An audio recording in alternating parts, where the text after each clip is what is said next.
oraindik iparraldean euskarari dagokionean eta Frantzian oro har beste hizkuntza gutxitu guztiekin dagoen jarrera nahiko ezkor hori hobetzeko aukera batzuk eman ditzake. Oso txikiak direla kontuan izanik. Uste dute frantsesa dela munduko hizkuntzarik ederrena eta horrelako gauzak edozein entzun ditzaiokezu batere lotsarik gabe. Ez dauka inolako fundamentu zientifikorik, baina esango dizute horrelako gauzak Espainian bezala eta beste estatu askotan bezala.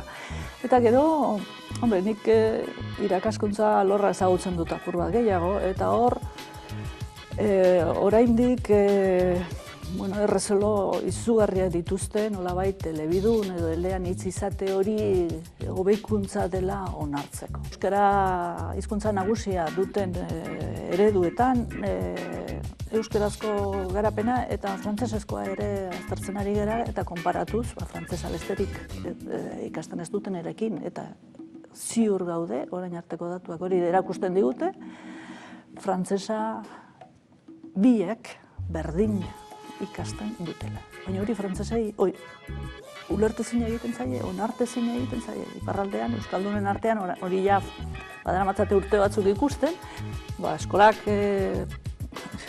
paper nagusia jokatzen du.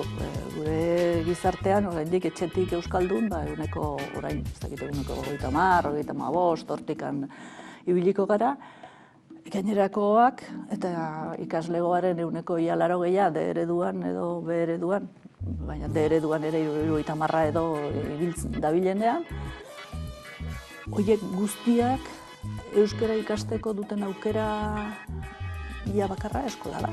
Eta hor, ez dute denak lortzen, hori badakigu. Baina hori lortzeko aukera ematen du eskolak.